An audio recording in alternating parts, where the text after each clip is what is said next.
If you've been following my channel, you'll know that I was lucky enough to get into the Delta Force Hawk Ops technical test, and I've been absolutely loving it. This is the game that people who love DMZ have been waiting for. It's incredibly addictive, it's tons of fun, it feels quite polished considering it's an early technical test, and I was really looking forward to everyone else getting to play on Thursday. When they were meant to be launching the PC Alpha, you were going to be able to get in from codes from giveaways or from Twitch drops, but now it's been delayed and we don't know when it's going to be opening.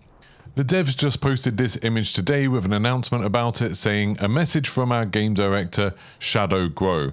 Dear operators, we previously announced that Delta Force Hawk Ops would launch its first PC alpha test on July 18th. However, we need more time to deliver a more polished experience for you. In the spirit of transparent communication, we want to share more details with you. On July 11th, we conducted a pre-alpha technical test, inviting a small group of players to rigorously evaluate the game and our release pipeline. During this test, we encountered several issues that need to be addressed to ensure that you have the best experience possible. These issues include long queuing times for multiplayer modes and localization issues.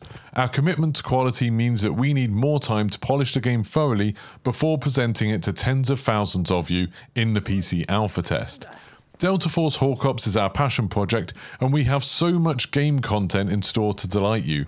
For this test, we will have 3 Hazard Operation maps and 2 Havoc Warfare maps.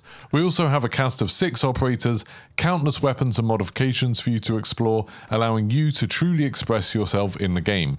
The team is very excited and nervous to welcome you into the world we've created over the past 4 years, and we really want to ensure that you have a great experience. We will be back with a new date for our PC Alpha test very soon, and we promise you, you won't wait for long. We look forward to seeing many of you having fun in our game. Everyone on the team will be eagerly awaiting your feedback. Until then, take care and stay awesome." So as to the issues they mentioned there that have delayed this test, the localization and long multiplayer waits, that has been a little bit of a problem. There's plenty of UI elements that are still in Chinese right now. They haven't been translated to English at all. I've got no idea what the other translations are like for other European languages because this has just been a EU test, but there's definitely some little bits that have just been kind of missed, and occasionally it makes it kind of tricky to play the game. As for the long waits to get into the multiplayer modes, I know earlier today I waited 25 minutes to get into Hazard Operations, but I figured that's because so few people have been invited to the technical test. There were only around 30 people playing this morning when I was, so I figured the long wait times is just something to do with the fact that there's no one really playing. But it sounds like there is some kind of problem, some kind of issue that they need to solve with the matchmaking, so they want to fix that.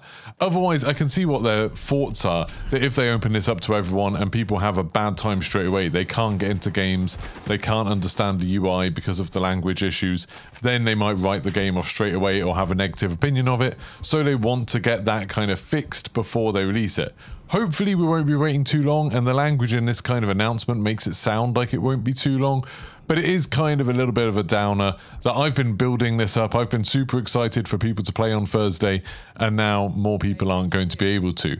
I am still running that giveaway to get some alpha keys, but obviously we won't be drawing the winners on July 17th, which is what I originally said. Instead, it will keep on running until the new dates of the alpha, whenever that is. So if you want to join, go to twitter.com/geekypastimes. There is one little bit of good news in this announcement, and that's that they said there's going to be 3 Hazard Operation maps in the test. There's only 2 right now in the test that we're able to play, so there's Leali Grove and Zero Dam.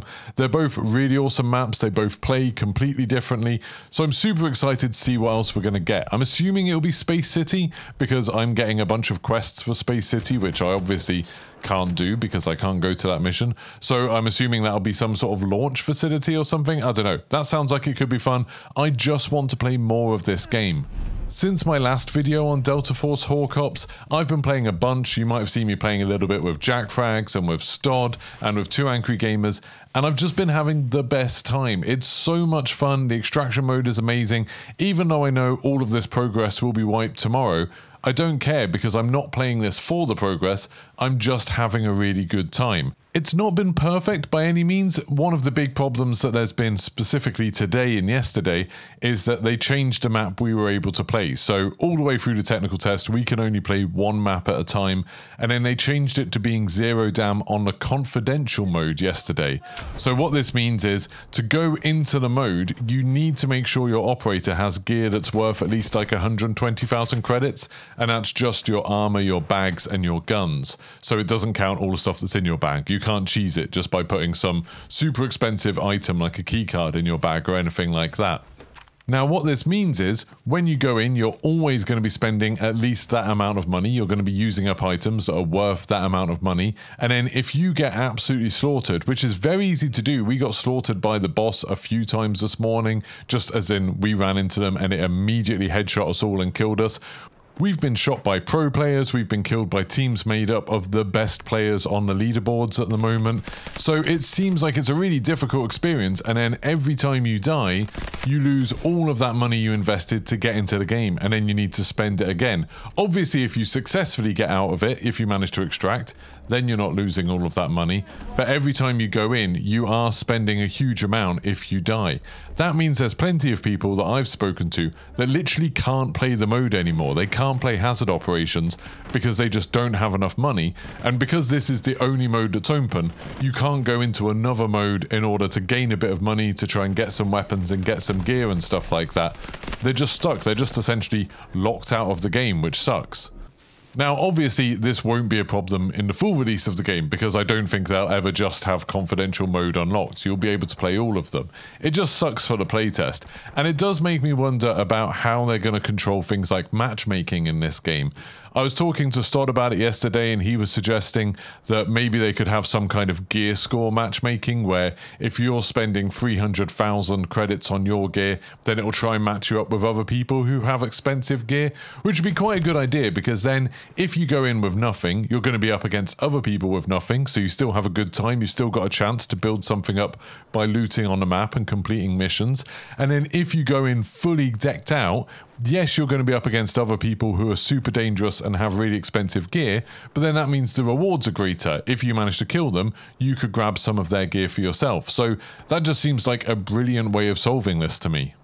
Whatever happens, I'm still going to be streaming this tomorrow morning. I don't think the test is going to be ending until later in the day. So tomorrow morning, I'll still be streaming a bunch of this, and it'll probably be the last time I can play it for a while. So make sure you tune in here on YouTube, turn your notifications on, subscribe, all of that good stuff. Or if you want to watch it on Twitch, go follow me over at twitch.tv/geekypastimes.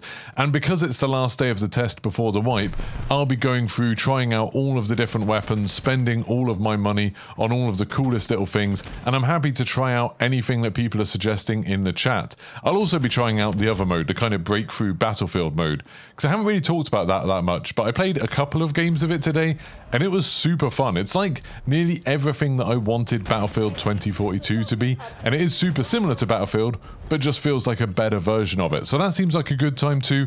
I'll definitely be checking that out in the morning.